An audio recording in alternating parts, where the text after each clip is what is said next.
Podeis assentar. Boa noite a todos, amém? Que bom rever vocês, ver que estão todos vivos, né? Só tem um engessado aqui, né? Só uma ovelhinha que está engessada, o braço direito. Os demais não. Que benção. Pastor José, ele é fiel na obra do Senhor. Eu tenho certeza que a igreja nem sentiu falta, né, José? Ao contrário, né? Ao contrário, a igreja falou assim, poxa vida, podia ficar mais 30 dias lá, né? Aleluia. É bom rever vocês. Passamos aí 50 dias no Brasil.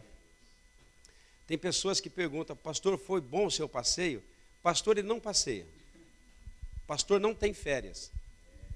Ah, eu não sei. Experimenta ser pastor e você vai ver. Você vai ao Brasil, o que mais tem é serviço, o que mais tem é trabalho. É a igreja chamando você para pregar, é irmão querendo que você vá na casa dele jantar, depois aconselhar. E é assim, a vida do pastor, ela é assim. E é bom que seja assim mesmo, amém? Porque Deus nos chamou para isso. E passamos 50 dias ali, foi muito trabalho na igreja a qual o pastor Sérgio pastoreia. Tivemos que pastorear, pregar, aconselhar, orar, só no jejuei, irmãos. Porque aonde a gente ia, sempre tinha uma janta, sempre tinha um negócio. E aí foi crescendo, eu fui crescendo. Mas graças a Deus consegui chegar aqui nos 100 quilos. Só subi 10. Mas já profetizaram que eu vou abaixar 10 rapidinho aqui no Japão. E nós vamos conseguir. Foi momentos assim muito importantes, foi momentos que marcaram a nossa vida. Na primeira semana, nós fomos ao seminário da imersão em Marília.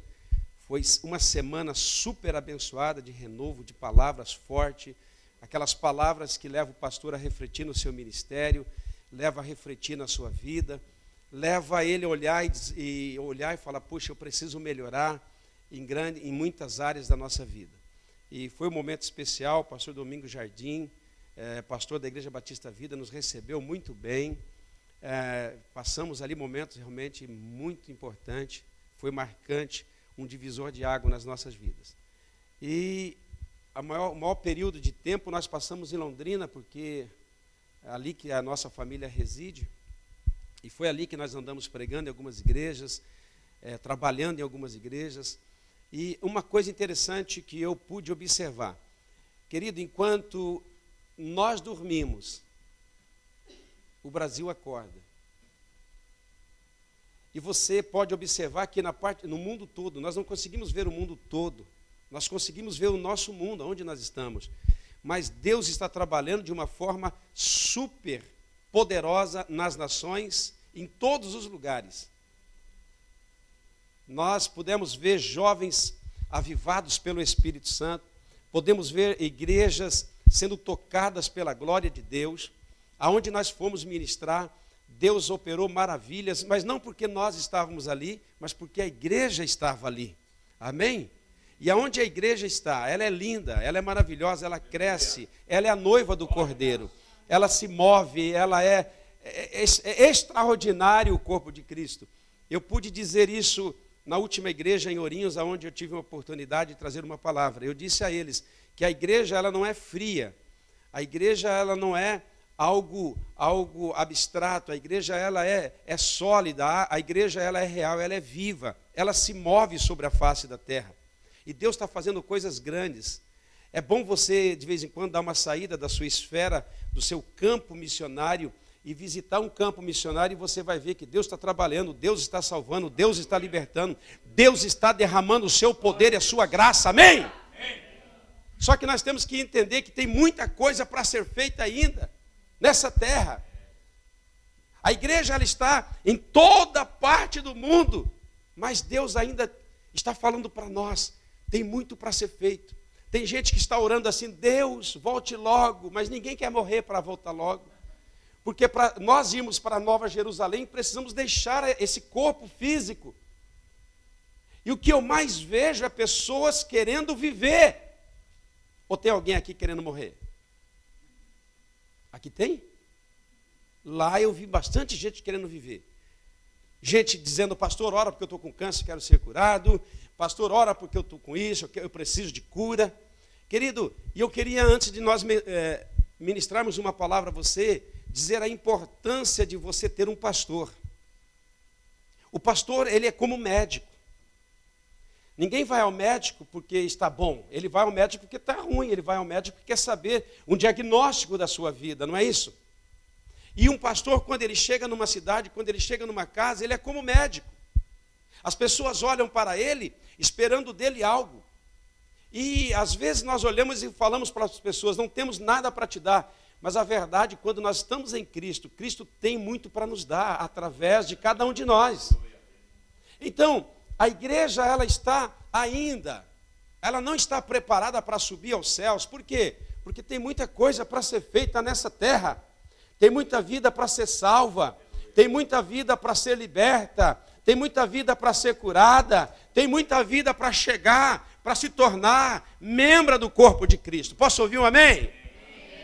E aonde nós passamos, Deus nos usou pela sua misericórdia, pela sua graça. Nós vimos pessoas ser curadas, nós vimos pessoas ser libertas, nós vimos pessoas batendo no nosso ombro e falando assim: olha que bom, essa palavra veio mexer comigo, veio me incentivar, veio dar um impulso na minha vida. E hoje não é diferente. Deus tem algo para nós, sempre Ele tem, amém? E eu quero agradecer a você, porque você se manteve fiel esses 50 dias, eu posso aqui revê-los. Alguns estão faltando como sempre, né? É assim mesmo, né? Quando vem um, outro não vem, mas o importante é que nós estamos firmes na presença de Deus. A minha família está aí, tive uma recepção muito bonita pelos meus filhos, né? E foi bom a gente voltar para o Japão. A irmã disse assim: pastor, o senhor não estava com saudade de nós? Porque quando a gente vai para o Brasil, a gente quer ficar lá. Eu não, irmão. Eu não quero ficar lá e também não quero ficar aqui. Eu sou uma pessoa que eu não quero ficar lá e também não quero ficar aqui. Eu quero ficar onde Deus quer que eu fique. Sabe, irmão? Eu quero ficar no Brasil porque lá é calor, porque lá é isso. Irmão, não. Nós temos que ficar onde Deus tem propósito conosco. Sabe? Se for na África, amém. Se for na China, amém. Se for na Coreia, comunista, amém. Se for na China, comunista, amém. O importante de tudo isso é que Deus tem um propósito aonde você está. Olha para esse irmão que está do teu lado e diga assim: olha, o importante é estar aonde Deus tem um projeto, um plano na minha vida. É isso, irmãos. Sabe? Pastor, convite não falta, irmão, para ficar lá. O senhor não quer pastorear a igreja, o senhor não quer ficar aqui. Não, irmãos, a última pessoa que eu disse, eu falei, eu tenho um rebanho para cuidar, ele não é daqui, ele está na outra parte do mundo. Mas o mais importante é a gente estar no foco de Deus, na presença de Deus e aonde Ele quer que estejamos. Eu sei que muitas vezes você sente saudade do Brasil, e eu sei também que quando você está lá, você sente saudade do Japão, mas olha, nós temos que entender um negócio, que o mais importante é você estar onde Deus quer que você esteja. Amém? Amém? Vamos pregar um pouquinho a palavra? Vamos? 30 minutinhos, você aguenta? Aguenta ou não? 30 minutinhos, dá para segurar aí? Dá? Então abra sua Bíblia conosco em Marcos capítulo 5, verso 21. E vamos ver o que Deus tem para a gente. Na verdade, eu preguei pouco nessa viagem. O que nós fizemos mais foi aconselhar, foi andar com pessoas, foi reativar pessoas no reino, foi a gente ir atrás daquelas pessoas que pastoreamos, estavam afastadas, e trazê-las novamente para os caminhos do Senhor. E aqueles que ainda não tinham encontrado com o Senhor, a gente foi atrás, a gente buscou eles. E eu sei que a primeira vez que eu preguei na igreja ali de Londrina, na Igreja Paz, ela estava lotada de pessoas, que muitas delas estavam afastadas, muitas delas com problemas espirituais, mas naquele culto, Deus nos deu uma palavra: toda planta que Deus não plantou será arrancada. E foi ali realmente um culto super abençoado, onde Deus, pelo seu poder, Ele tirou aquelas plantas daninhas que entram na alma das pessoas, trazendo descontentamento, trazendo falta de paz, trazendo divisões, dissensões. E pôde haver naquela igreja um grande concerto, e aquela igreja agora está deslanchando de uma maneira poderosa. Amém? E hoje eu creio que Deus vai falar conosco nesse texto tão pregado, nesse texto tão conhecido, nesse texto que quando a gente lê, a gente fala: meu Deus, de novo. Vamos lá, capítulo 5 de Marcos, versículo 21, todos abriram? E passando Jesus outra vez num barco para o outro lado, ajuntou-se a ele uma grande multidão, e ele estava junto do mar. E eis que chegou um dos principais da sinagoga, por nome de Jairo, e vendo-o, prostrou-se aos seus pés, e rogava, e lhe pedia muito, dizendo: minha filha está moribunda, ela está para morrer. Rogo-te que venha e lhe imponha as suas mãos, para que sare e para que possa viver. E foi com ele, e seguia-o uma grande multidão que o apertava. E certa mulher que havia 12 anos, que tinha um fluxo de sangue, e que havia padecido muito com os médicos, e desperdiçado tudo quanto tinha, e nada lhe aproveitou. Isso, antes ela ia cada dia piorando. E ouviu falar de Jesus, e veio por detrás entre a multidão, e tocou nas suas vestes, porque dizia: se tão somente tocar nas suas vestes, eu vou sarar. E logo se lhe secou a fonte do seu sangue, e sentiu o seu corpo estar já curada daquele mal. E logo Jesus, conhecendo que dele saiu uma virtude de si mesmo, voltou para a multidão e disse: quem tocou nas minhas vestes? E disseram-lhe os seus discípulos: vê que a multidão te aperta. E o Senhor diz: quem lhe tocou? E ele olhava em redor para ver o que estava acontecendo. Então a mulher, que sabia o que estava acontecendo, aproximou-se, prostrou-se diante dele e disse-lhe toda a verdade. E ele lhe disse: filha, a tua fé te salvou, vai em paz e ser curada deste mal. Amém? Amém? Amém? Amém? Ô igreja, você está viva ou não? Glória a Deus. Olha que interessante.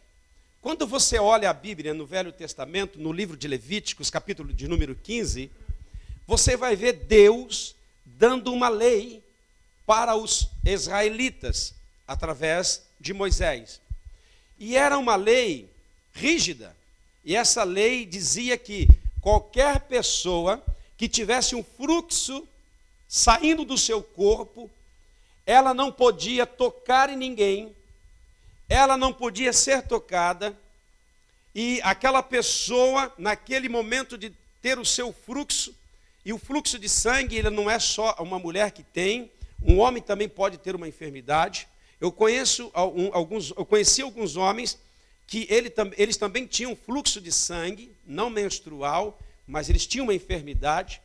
E no livro de Levíticos, capítulo 15, Deus ele instituiu essa lei, dizendo que qualquer pessoa que tivesse um fluxo, é claro que as mulheres sim, pois elas têm todo mês um fluxo de sangue, então ela seria uma pessoa que ela precisaria se isolar, ela não poderia tocar em ninguém, essa pessoa não poderia ser tocada, porque tudo aquilo que ela tocar, ou se fosse tocada, se tornaria também impuro e imundo. E por que essa lei era rígida? Porque toda pessoa que era imunda, impura, ela não podia ir no templo, ela não podia adorar, ela tinha que passar por uma purificação para depois ir na igreja, para depois ir no templo.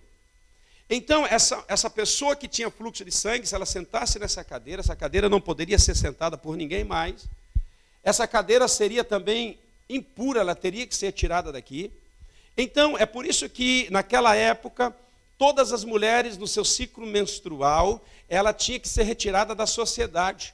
Ela tinha que ir para um local exclusivo, passar os seus 6, 7 dias lá naquele lugar e depois retornava para a sua casa. Pois naquele período menstrual, ela estava então impossibilitada de tocar alguém, de tocar seus filhos, de tocar o seu marido, de tocar os seus móveis, de permanecer na sua casa. Ela tinha que ser banida, ela ficava lá, e depois que saía então aquele sangue, depois que ela estava recuperada, ela voltava para a sua casa, para a sua família. E o que está acontecendo nesse texto? Está acontecendo que nós temos uma mulher, que a Bíblia não diz o nome, a Bíblia não cita nome, a Bíblia não cita idade, a Bíblia não cita os pais, mas a Bíblia vai citar um acontecimento extraordinário na vida dessa mulher. A primeira coisa que a Bíblia vai mostrar é que essa mulher era enferma. Eu não sou mulher, eu não tenho fluxo. Mas aqui nós temos as mulheres, algumas delas, menos a Juliana, a Luciana, porque agora já está no 3º mês, não tem mais, até o 9, depois vai ter de novo. Mas toda mulher, você sabe que naquele período menstrual é um período difícil para algumas mulheres. Só que essa mulher, ela não era um ciclo menstrual, ela está com 12 anos que ela, todo dia, toda hora, ela estava tendo um fluxo de sangue. Essa mulher já estava anêmica, essa mulher ela não estava bem, ela já era debilitada, ela já era fraca, e ela estava exclusa, ela estava separada há 12 anos. A Bíblia não diz se ela tinha filho, a Bíblia não diz se ela era casada, isso tudo é importante, mas a Bíblia não mostrou isso. Mas provavelmente, se não fosse casada, mas provavelmente ela tinha um pai, ela tinha uma mãe, ela tinha os irmãos, ela tinha família. Ela tinha amigos, ela tinha relacionamento. Mas agora, então, 12 anos, ela está proibida expressamente de voltar para a cidade, de voltar com as suas amigas, conversar com as suas amigas, conversar com seus irmãos. Se tivesse marido, proibido de conversar, de se chegar perto do seu esposo. Se tivesse filho, pior ainda, não poderia tocar. Ela tinha que viver excluída, ela tinha que viver separada para não contaminar as pessoas. E aí nós começamos a ver a gravidade do assunto. Pense você, uma pessoa com uma doença que ela é transmissível, que ela transmite, que ela, quando ela está junto com você, ela pode transmitir aquela enfermidade a você. Então essa pessoa tem que ficar isolada, essa pessoa tem que ficar no local isolada, sem receber visita, sem tocar ninguém. Assim era essa mulher. O que prendia ela não era cadeia, o que prendia ela não era parede, o que prendia ela não era simplesmente uma grade, mas o que prendia ela era uma lei que foi instituída por Deus. E que esta lei no povo de Israel era rígida. Ela poderia até ser uma pessoa, se transgredisse essa lei, ela poderia ser apedrejada, ela poderia ser morta. Então ela está presa num lugar por uma enfermidade que acompanhava, que impedia ela de ter relacionamento, que impedia ela de ter uma vida social, de ter os seus amigos, os seus companheiros. Então era algo bem difícil. Muitas vezes nós não conseguimos sentir o que uma pessoa dessa sente ou sentiu, porque nós nunca passamos por isso. Mas é muito bom a gente, muitas vezes, pensar num sofrimento alheio. Essa mulher sofria. Essa mulher ela estava excluída da sociedade. Essa mulher estava abandonada. Essa mulher estava alienada das pessoas. Mas não porque ela queria, mas porque ela tinha uma enfermidade que não cessava. E a Bíblia diz que ela gastou todo o seu dinheiro com os médicos. Ela não era pobre, ela gastou tudo o que tinha em busca da sua cura. Mas a Bíblia diz que, ao contrário, piorou. Por quê? Ainda continuou doente e continua agora pobre. E quantas pessoas nós estamos vendo por aí que gasta tudo o que tem, gasta a sua vida, gasta o seu dinheiro, gasta todo o seu recurso procurando uma cura. E Jesus Cristo, ele tem uma resposta para todas as pessoas. Amém? E o que acontece aqui? Essa mulher ela vai nos ensinar muitas coisas.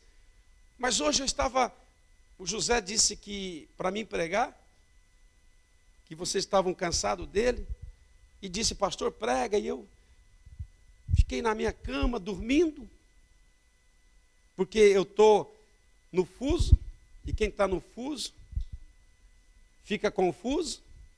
4h30 eu estava dormindo, 4 horas, minha esposa dizendo, você não vai para a igreja? Eu falei, vou, calma, minha querida.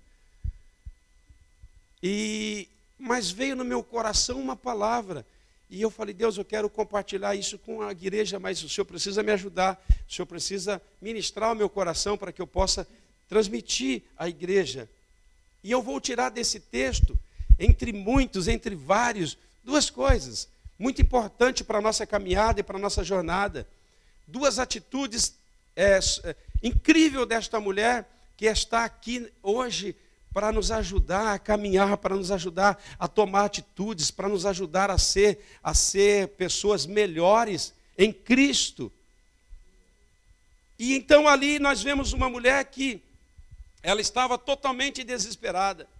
Os judeus não iam naquele leprosário, os judeus eles não iam nos leprosários, os judeus não iam nos locais de pessoas impuras.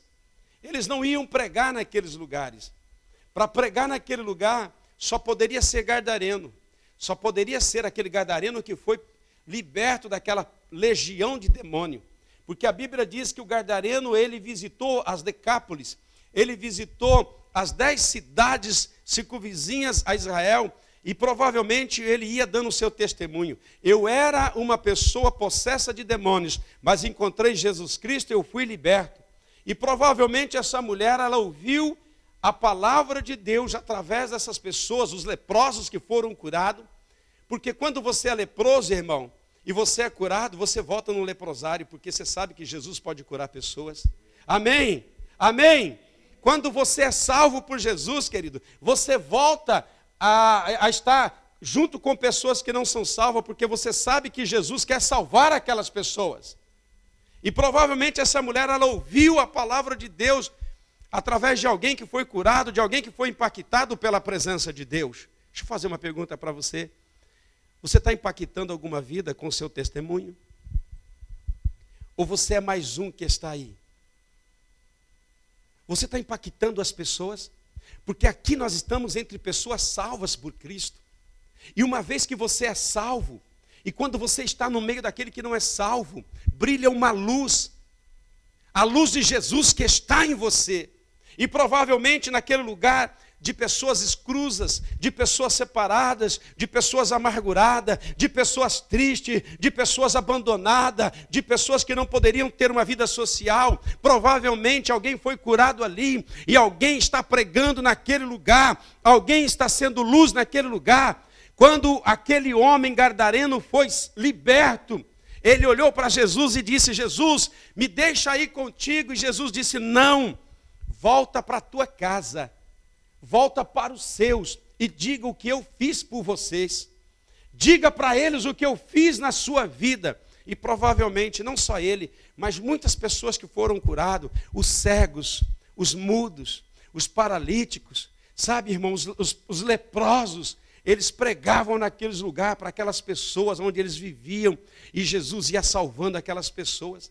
E essa mulher, então, ela ouve, a Bíblia diz que ela ouviu falar de Jesus.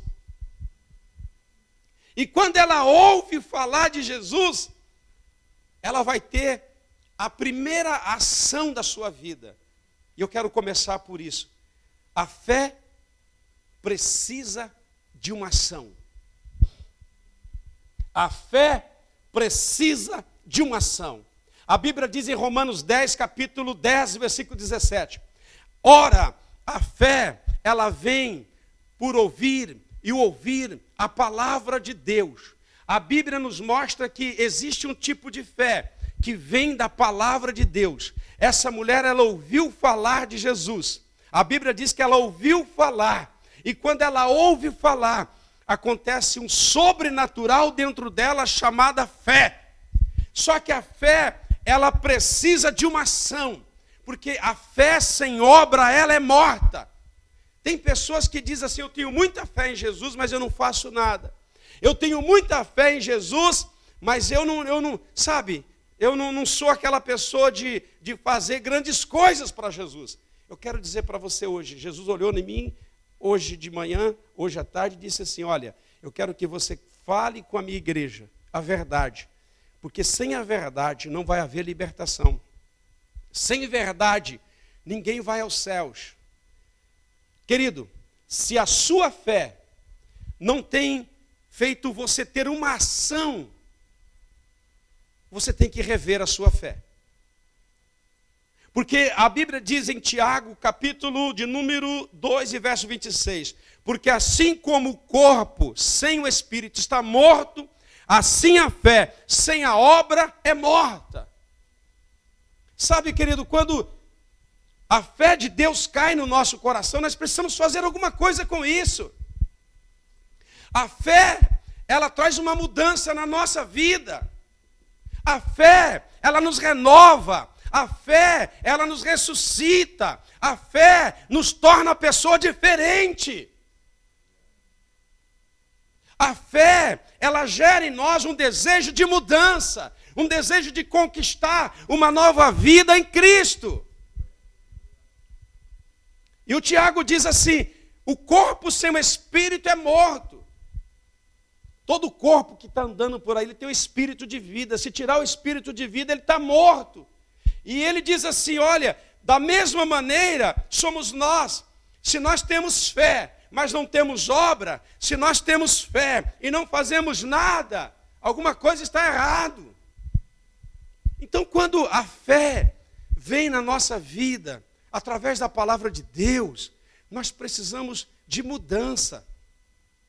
Nós precisamos mudar a circunstância. Nós precisamos mudar o ambiente que vivemos. Então, quando nós temos fé, nós vamos fazer o quê? Obras. Nós vamos fazer coisas. Nós vamos trabalhar. A gente vê, irmão, na igreja de Cristo, em todo o mundo, pessoas ociosas, pessoas obesas espirituais que não querem fazer nada. Pessoas, irmãos, que só estão na igreja para criticar ministério de louvor, criticar pastor. Criticar porque veio na igreja, não foi bem amada, não foi bem aceito. Nós não estamos vendo ninguém, poucas pessoas que querem amar, que querem aceitar as pessoas. Todo mundo está querendo ser amado, todo mundo está querendo ser aceito, e não funciona assim. Para que você seja amado, você tem que entender que você precisa amar. Se você quer ser cuidado, você precisa saber que você tem que cuidar de pessoas. Se você quer, irmão, fazer que as pessoas te respeitem, você precisa respeitar. Nós estamos vendo a noiva de Cristo, pessoas obesas, pessoas cheias de críticas, pessoas com desejo de fazerem divisões, dissensões dentro do corpo de Cristo. Eu vejo pessoas obesas fisicamente, lutando para emagrecer, lutando, comendo mato, tomando remédio, se enlouquecendo, olhando no espelho e quando vê a silhueta desse tamanho, fica desesperada. Mas nós não estamos vendo o desespero, porque estamos vendo pessoas obesas espiritualmente, pessoas que vêm à igreja só para comer, só para se alimentar, só para receber, mas não querem ir lá fora, não querem doar, eles não querem pregar, eles não querem ir para a célula, eles não querem, irmão, abrir uma célula, eles não querem trabalhar para o reino. O corpo de Cristo, muitas pessoas estão obesas. A igreja se tornou uma fonte para receber o milagre, receber a bênção, receber a palavra. Mas a igreja não é só para isso, a igreja é para que você receba a sua bênção, receba o milagre, receba a palavra de Deus, mas para que você saia lá fora e você seja um mensageiro, para que você lá nas trevas possa pregar o evangelho.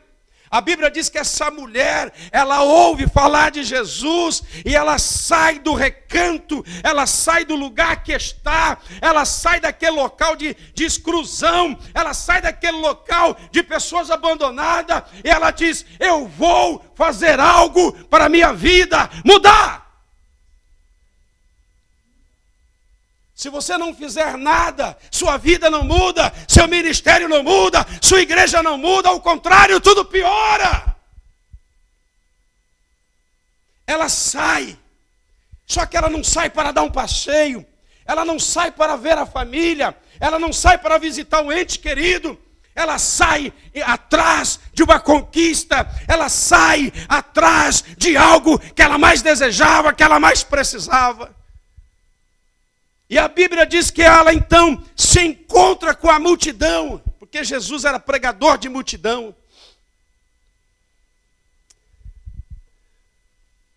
Mas ela não para, ela atravessa a multidão, ela se encontra com Jesus e a Bíblia diz que ela toca as orlas de Jesus e a Bíblia diz que Jesus sentiu virtude, Jesus sentiu o poder saindo dele. E ele vai procurar no meio da multidão e faz a pergunta: quem me tocou? Pedro, quem me tocou? Pedro diz: todo mundo te toca porque estão te apertando. Como assim, Jesus, alguém te tocou? E ele diz: aqui nessa multidão, alguém me tocou diferente hoje, porque de mim saiu virtude, de mim saiu poder.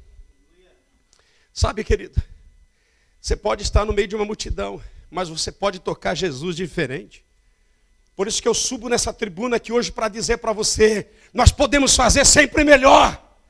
Não podemos ficar parado, não podemos ficar naquela mesma coisinha. Nós temos que crer em Jesus e deixar Jesus nos levar para o novo. Sempre podemos fazer melhor e dar melhor para Jesus. Ela atravessa a multidão, ela toca em Jesus.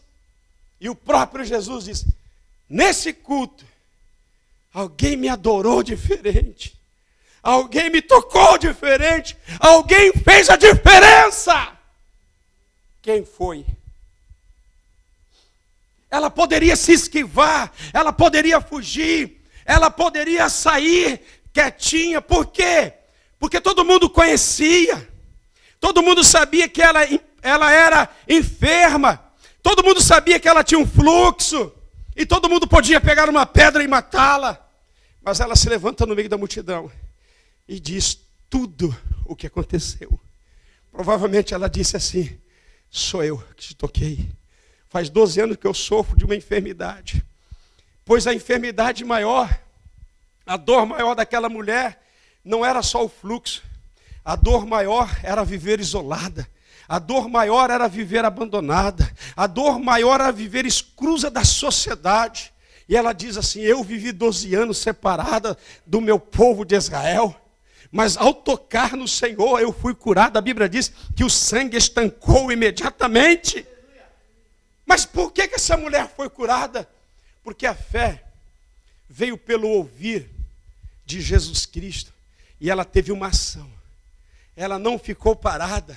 Porque a fé é o combustível do crente. A fé é o combustível do cristão. Que faz você crer que Deus pode agir. Que Deus pode fazer. Aleluia! E ela então atravessa aquela cidade e recebe a sua bênção. Como é que está a fé da igreja nessa noite? Como é que está a minha fé? Carro é muito bom quando ele tem o combustível para andar. Você pode ter o carro do irmão Luiz, o carro chique dele, mas se esse carro não tiver gasolina, você vai empurrar, você vai sofrer, você vai olhar para esse carro e vai falar: meu Deus, que tranqueira pesada é essa? Você vai preferir um carro de brinquedo do que empurrar uma van dessa, sem gasolina. E é isso que está acontecendo. Deus tem ministrado. Tem muito crente, irmão, que está sem a fé, que é o combustível para andar. E tem que ficar sendo empurrado. Tem que ficar sendo empurrado. Tem que ficar sendo empurrado. Tem que ficar sendo empurrado por pastor, por obreiro, por irmão. É por isso que tem muita gente que está cansando. É por isso que tem muita gente dizendo assim: eu não consigo mais, eu empurro esse irmão e não vai. A sua fé tem que ativar você, para que você então possa se embalar e procurar a Deus, e ir até Deus. É por isso que tem pouca gente indo para a santidade. Tem pessoas que não querem mais saber de santidade. Tem pessoas que não querem saber mais de Bíblia. Tem pessoas que não querem saber mais de orar. Tem pessoas que não querem saber mais de igreja. Por quê? A fé não tem gerado o combustível para fazer ele buscar as coisas de Deus. Essa mulher, ela atravessa a multidão. Essa mulher pula todos os obstáculos. E a Bíblia diz que ela já tinha gastado tudo que tinha. E nada dava jeito. Mas agora ela está curada. Agora ela está liberta. Quero lhe fazer uma pergunta. A Bíblia não diz, mas será que essa mulher foi para a casa dela dizendo assim: Santo, Santo, Santo, Santo, santo, santo, santo é o Senhor poderoso. Aí foi para uma célula. Aí o líder da célula falava para ela, faz a abertura da célula. Eu não. Ora aí na célula. Eu não. Olha aquela mulher curada indo na igreja. Oi, irmã, como é que está? Melhorando, pastor, melhorando. O fluxo já foi. Mas tem muita coisa ainda que eu preciso conquistar. Você acha que a vida dela foi assim? Você acha? Se ela fosse uma célula, como ela ia? Como ela ia, igreja? Como ela ia, William? O Iliade olharia para ela, o Israel de Deus, e falaria, irmã, louve um hino. Será que ela louvaria, irmão? E o pastor chegava-se a ela e falava, irmã, vem dar um testemunho na igreja. Então, irmãos, eu era aquela mulher, continua a mesma. Fui curada, graças a Deus. Mas você sabe, a vida é difícil. A vida é cristã. A gente vira crente. As coisas ficam mais difíceis. Os inimigos espirituais se levantam contra nós. Ei, irmão, eu estou orando para que eu continue firme e acabe minha carreira. É tão difícil, não sei não se vou chegar lá. Mas você sabe, né? A nossa vida é assim mesmo. Ai, está frio hoje ir para a igreja. Está nevando. Ai, meu Deus. Vamos abrir uma célula na tua casa, irmã? Não, na minha casa não, pastor. Minha casa, você sabe, muito tempo, 12 anos fora. Agora que eu vou ter o meu cantinho para usufruir dos meus filhos, meu esposo. Está parecendo alguns crentes de hoje, né, irmão? Que foi salvo, que foi liberto, que foi curado, mas ficou obeso espiritual. Ficou obeso. Irmã, do fluxo de sangue, foi curada, quarta-feira de oração. Pastor, agora, graças a Deus, o senhor sabe como é que é a vida aqui nessa terra. Eu, 12 anos, isolada, perdi bastante dinheiro, agora já arrumei um trabalho, pastor. Segunda a sexta, graças a Deus, que sábado e domingo tem de folga. Mas agora eu tenho 12 horas, pastor, eu trabalho 12 horas, zangueou. Eu preciso recuperar, eu preciso fazer o pé de meia, eu preciso, o senhor sabe, pagar algumas contas. O senhor sabe, quarta-feira eu saio 8 horas de lá até chegar aqui. Mas que bom, né, irmã? Aleluia, né? Aleluia. Sábado e domingo está ali. Aleluia, aleluia. Glória a Deus. Então, domingo às 17 horas você vem para a igreja. Então, pastor, o senhor sabe, né, pastor? Tanta coisa, eu deixei de viver tanto nesse mundo. Eu perdi tanto churrasco, pastor. Eu perdi tanta praia. Eu perdi tanta. Os meus amigos, eu não tinha mais, agora eu tenho. Pastor, se der eu venho sim. Será que ela tinha essa atitude? Porque até onde eu sei, aquele que é tocado por Deus, ele tem uma vida totalmente transformada.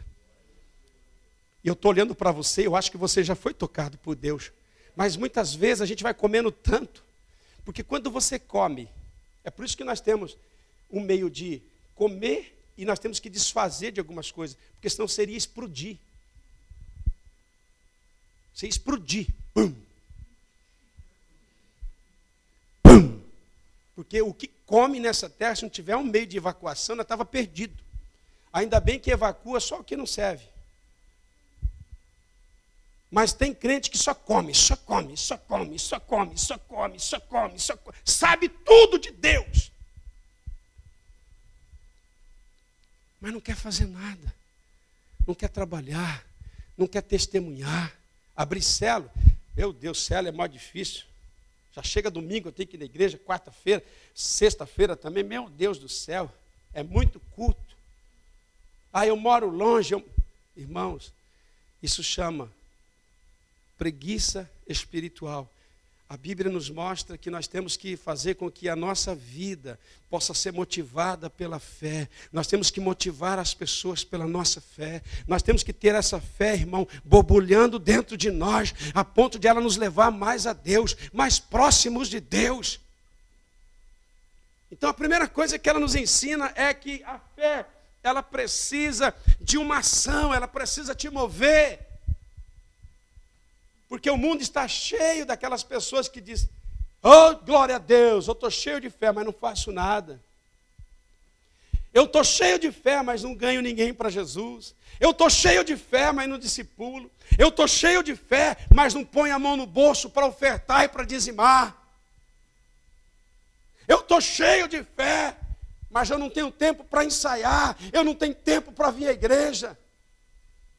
E hoje eu venho aqui trazer essa mensagem de Deus para você. E dizer para você que a fé daquela mulher era uma fé que gerava ação. Era uma fé que fazia ela crer, e não só crer, mas ela ia atrás daquilo que ela cria. É por isso que ela recebeu. E todas as vezes que nós crermos em algo de Deus, e nós formos atrás disso, Deus vai nos dar vitória, porque Ele está vendo a fé em ação. Amém? Amém? Mas não para aí. A outra coisa que eu quero mostrar para você, que ela teve fé porque ouviu falar de Jesus, mas ela teve também determinação. Ela se determinou. Vamos tocar para a gente concluir e orar? Quando ela ouve falar que havia uma esperança, quando ela ouve falar que há uma solução, você pode ver que o texto termina assim, que quando ela toca, ela foi curada, mas lá na frente, quando ela testemunha, Jesus diz, vai, a tua fé te salvou. Porque, irmão, nós não precisamos só de cura física, nós precisamos de salvação. De repente você está aqui hoje, você não tem fluxo nenhum. De repente você não tem enfermidade nenhuma. Mas de repente você está aqui carente como eu, e como todos nós, de sermos salvos todos os dias por Jesus. Porque Jesus disse, vai, porque a tua fé não só te curou, a tua fé te salvou. Sabe, irmãos, os acontecimentos que nós vivemos dia a dia, muitos deles querem minar a nossa fé. Você vê irmãos com doenças que não são curadas. Você vê irmãos que paralíticos estão e não andam. Você vê pessoas que você orou e não aconteceu. Você vê pessoas que você orou, o milagre aconteceu. Isso gera muitas vezes uma confusão na nossa mente. Porque o meu desejo e o seu é curar todas as pessoas. O meu desejo é que quando eu estiver pregando, qualquer paralítico saia andando. Mas nós temos que entender que quem faz os milagres não somos nós, é Deus. E quando Deus não faz o milagre é porque Ele tem os seus propósitos. Mas quantos de nós paramos de trabalhar para Jesus? Paramos de ser luz nas trevas? Porque nós vimos coisas que não aconteceu. Ah, mas será que vai acontecer? Será que eu vou orar? Será que vai acontecer? Será que eu vou pregar para essa pessoa e ela vai aceitar Jesus? Olha para o teu irmão e diga assim, nós podemos fazer melhor.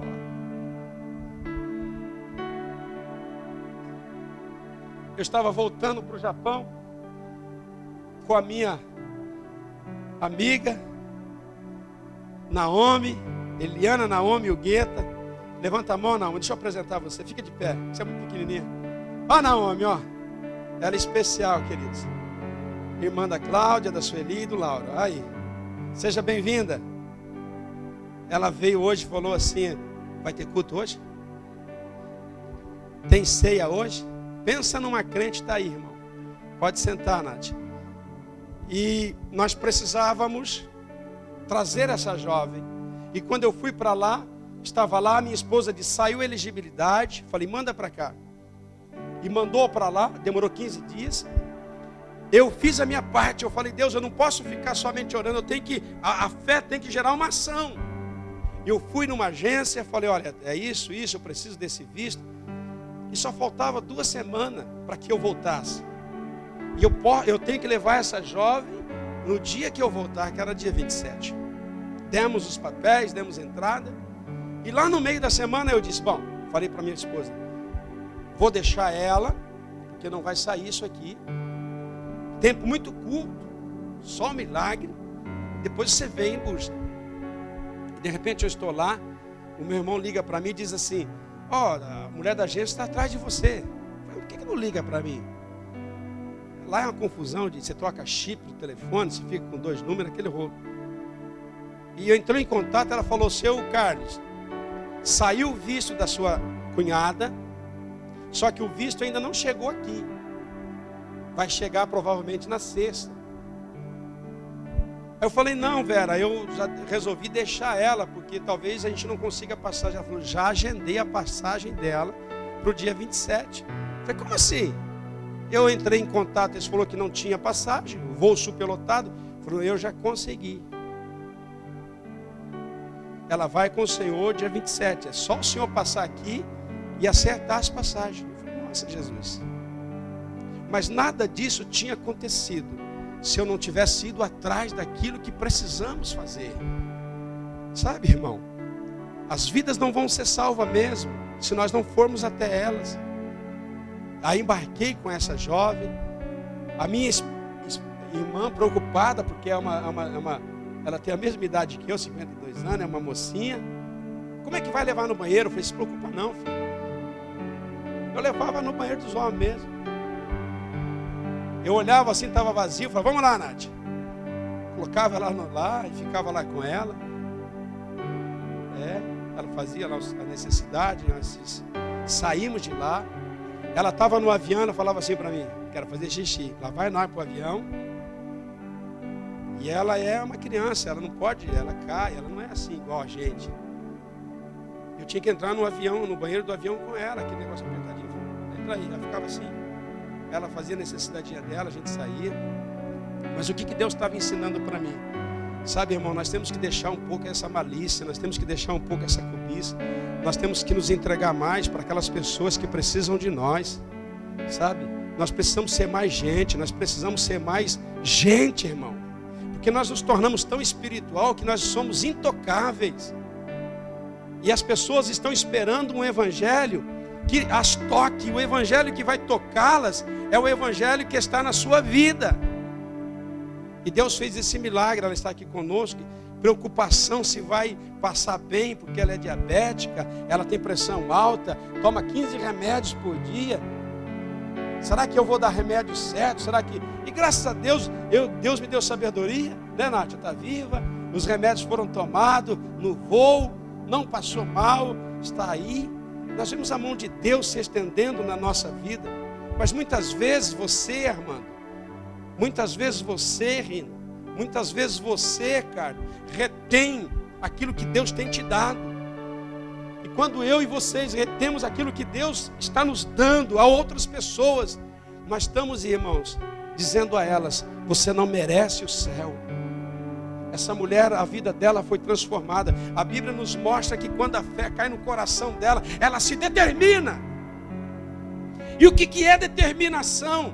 Determinação é um desejo de fazer algo, é um desejo de cumprir algo.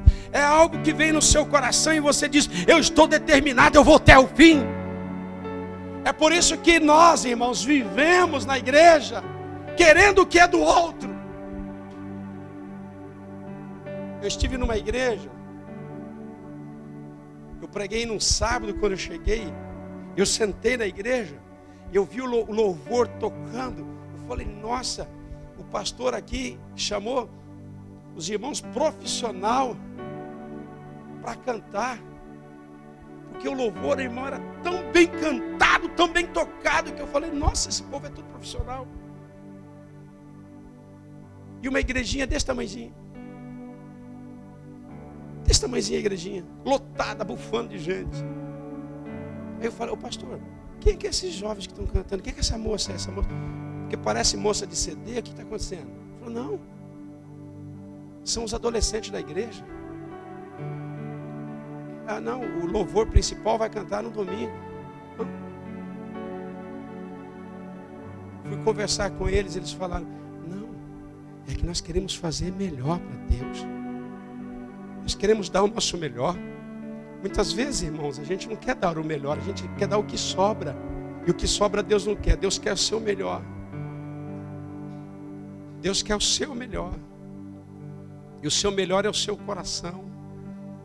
Então não é a capacidade nossa, mas é a capacidade de Deus em nós, nos levando a nos capacitarmos mais, para nós fazermos mais, para nós trabalharmos mais, para nós nos doarmos mais, para nós sermos mais luz lá fora. Porque de trevas o mundo está cheio. Então, quando nós não queremos repartir aquilo que está em nós com as pessoas, nós estamos dizendo para elas: vocês não têm direito ao céu. A vida dessa mulher foi diferente. Ela se determinou. Determinação quer dizer: eu quero ser alguém. É por isso que todo mundo quer tocar um instrumento, mas pouca gente consegue, porque não há determinação. Dentro das igrejas está cheio de pessoas que querem pregar. Eu queria pregar como o senhor não ora para mim, para que essa unção venha. Porque todo mundo quer as coisas de graça. Ninguém quer jejuar, ninguém quer orar, ninguém quer ter determinação de ensaiar um instrumento, ficar ali afiando os dedos nas cordas até aprender. É por isso que a igreja está pesada, está obesa, e o Espírito Santo vem trazer uma dieta para a igreja. Diz que Jesus está dizendo: pastor, começa a jejuar. Por isso que Deus está dizendo à igreja: olha, eu preciso dar uma dieta para a igreja. Como essas dietas que vocês verem aí, as pessoas ensinando para as mulheres emagrecer, sabe? Deus quer que você faça uma dieta espiritual para você ficar mais determinado para a obra de Deus. Ter determinação. Eu vou dizimar, não é porque estão pedindo, é porque eu quero ver a minha igreja crescer, eu quero ver prosperar. Eu não quero ver a minha igreja mendigando, sabe? Tem pessoas que reclamam dos pastores, mas não é. Eles têm uma baita de uma igreja que não precisa ser paga, então muitas vezes tem que mendigar. Dá o seu dízimo, por favor. O dízimo não é nem mais de Deus, ele passa a ser seu. Deus tem sido misericordioso, Deus tem sido bondoso, Deus tem te alcançado, Deus tem tocado você. E muitas vezes nós estamos retendo aquilo que nós temos que entregar. Eu queria te convidar hoje a ser mais determinado para as coisas de Deus. Porque quando você se determina para fazer algo, ninguém te resiste. Quando você determina no seu coração de servir a Deus fielmente, nem o inimigo, como disse aqui o nosso pastor, nada vai nos separar do amor de Jesus Cristo. Duas coisas eu quero frisar: uma fé que faça eu agir, e uma fé que me leve a ser determinado nas coisas de Deus, determinado também nas coisas pessoais, físicas, materiais, uma determinação no trabalho. Muitas pessoas que não têm determinação, elas vão até onde acham que deve ir. Eu vou até onde estiver confortável, mas aonde apertar eu volto. É por isso que muitos de nós, irmãos, vamos até um ponto e voltamos para o início. E nós não podemos ser assim. Nós temos que ir cada dia mais na direção que Deus tem para nós. Eu queria orar com você. Foi isso que Deus mandou eu falar com você nessa noite. Como é que está a sua determinação? A sua fé está te fazendo você andar em direção a Deus? Ou você está regredindo? Ou você está indo para trás? Quando eu olho para você, quando você olha para mim, nós olhamos um para o outro e fazemos a pergunta: poderia estar mais lá na frente, por que está aqui? Poderíamos estar melhor, mas por que não estamos? É porque nós não estamos andando na direção de Cristo, nós não estamos determinados a fazer a obra dele como ele realmente quer. É igual ao casamento: se você não se determinar em se manter fiel na sua casa, fiel na sua família, eu quero dizer para você, irmão, que hoje tem gosto para tudo. Hoje tem gosto para tudo. Hoje tem gosto para tudo. Hoje tem gosto para tudo. Para o gordo, para o magro, para o velho, para o novo. Você pode ser velho, tem menininha que vai gostar de você. E você olha para você e diz: mas o que essa menina quer comigo? E Deus diz: quer acabar com a sua vida, quer acabar com a sua família, quer destruir com o seu ministério.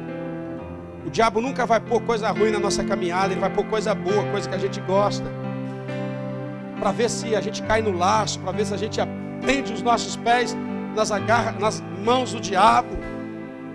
Mas Deus veio quebrar essas cadeias. Você está aqui hoje nesse domingo, nós vamos ter a nossa Santa Ceia, e Deus está falando para você: eu quero que a sua fé entre em ação a partir de hoje, para trazer mudança na sua casa, na sua vida, na sua família. Eu quero que você seja mais determinado a partir de hoje, determinado a uma mudança, determinado a certas atitudes. Eu não vou retroceder, eu não vou voltar, eu vou prosseguir, eu vou alcançar, eu vou chegar lá aonde Deus tem para mim. Essa mulher nos ensina isso. Ela poderia ser apedrejada, ela poderia ser morta, mas ela disse: eu vou buscar o que eu preciso. Vamos colocar em pé, vamos orar.